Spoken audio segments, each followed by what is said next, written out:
Después de conocer este concepto, debemos conocer otro muy importante, que es el potencial de membrana en reposo. Ya después de conocer este concepto, es importante explicar este otro concepto, que es el potencial de membrana en reposo, que básicamente es la combinación de los tres conceptos anteriormente vistos.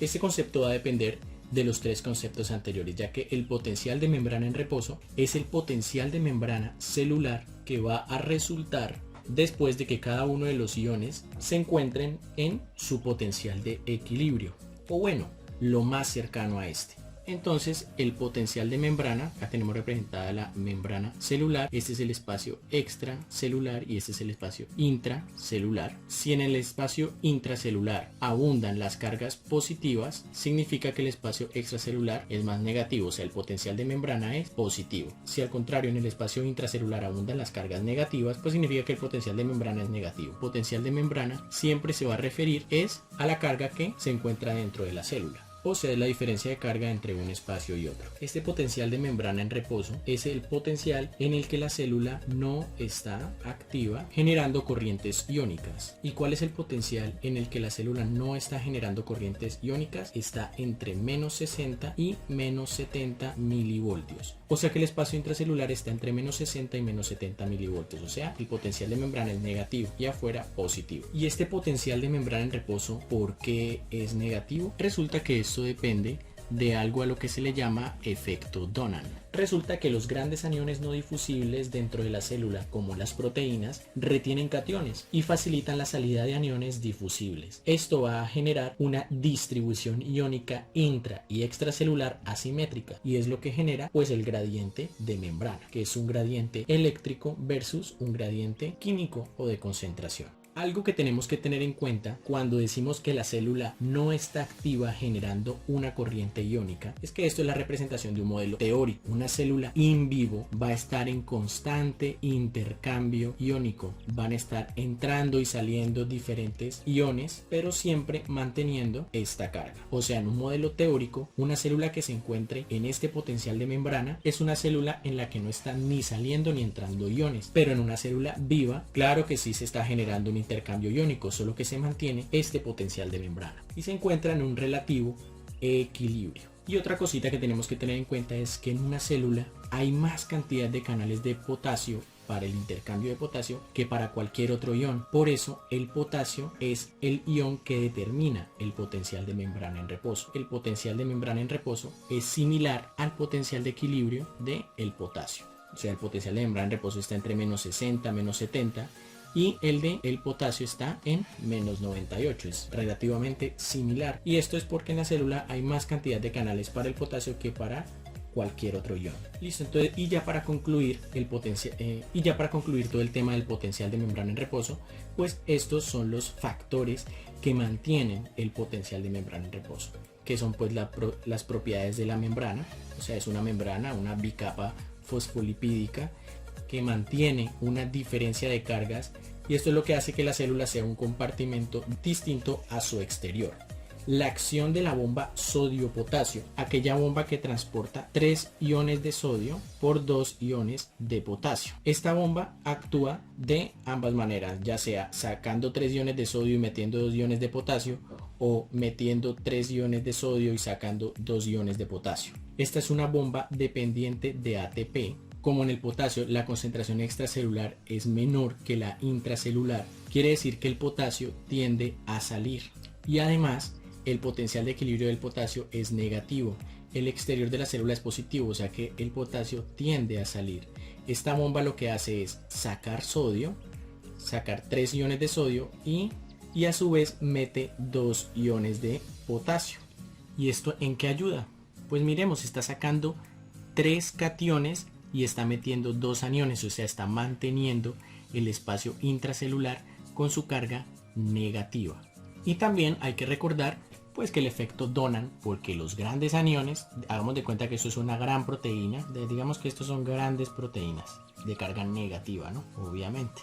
Estas grandes proteínas atraen cationes, como el potasio. Y como estas proteínas no pueden salir de la célula por su gran tamaño, pues mantienen el interior de la célula negativo. Y los aniones de tamaño pequeño, pues sí salen de la célula, sí pueden salir de la célula. Y además de esta bomba, pues también que la membrana celular tenga una mayor permeabilidad, o sea, tenga una mayor cantidad de canales para el intercambio de potasio, como le habíamos mencionado acá, que son denominados también canales de fuga.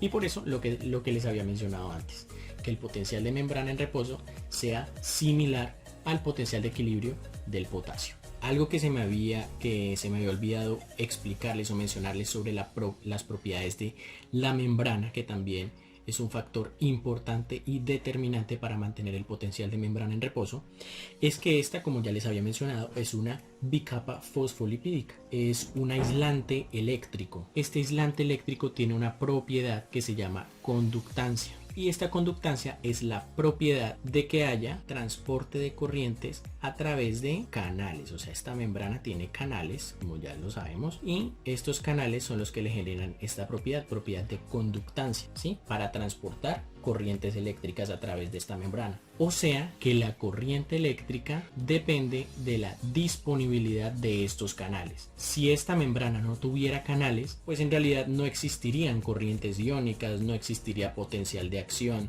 básicamente no sería vida, por decirlo así, no tendría la capacidad de interactuar. Listo, entonces aquí ya terminamos pues la explicación de lo que es el potencial de membrana en reposo.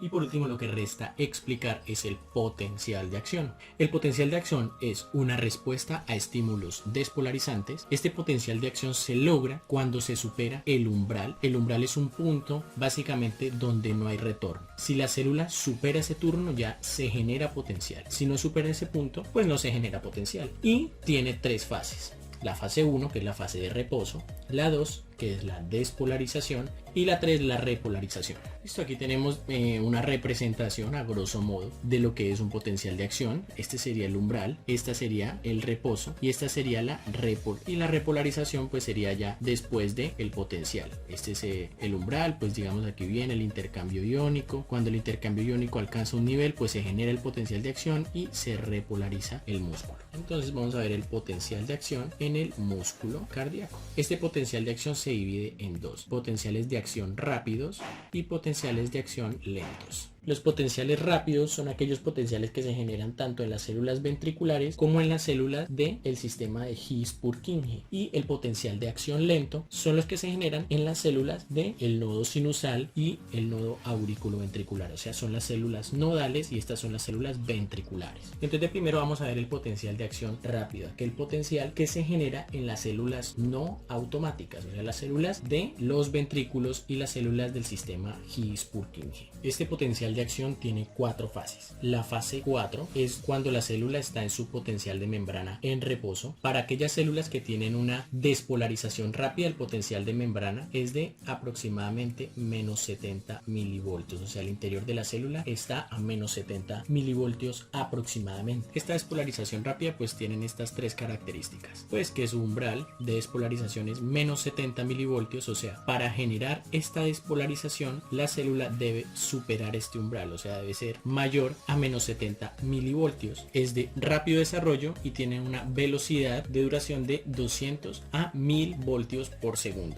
Entonces aquí tenemos las fases del potencial de acción. La fase 4 pues es cuando la membrana está en reposo y en el ciclo cardíaco el corazón está en diástole. Y esta fase 4 se va a mantener gracias a los canales de potasio, corrientes de potasio rectificadora entrante. Luego viene la fase 0 del potencial de acción. Esta fase es la fase de despolarización rápida. Aquí básicamente va a haber entrada rápida de sodio en la célula. Y a medida que la entrada rápida de sodio aumenta, pues la corriente rectificante de potasio disminuye. Esta fase corresponde a esta parte de la excitación o contracción que les había explicado anteriormente, la entrada de sodio. Aquí ocurre una entrada rápida de sodio que genera despolarización. ¿Por qué? Porque el sodio tiene carga positiva. El sodio, al entrar a la célula, va a superar este umbral y se va a generar la despolarización. Debido a que el potencial de acción depende de la entrada de sodio, tenemos que recordar esta partecita. El potencial de equilibrio del sodio es de más 67 milivoltios, o sea que significa significa que la célula al despolarizarse va a adquirir máximo un potencial de membrana de aproximadamente más 60 milivoltios. Obviamente la célula no va a alcanzar los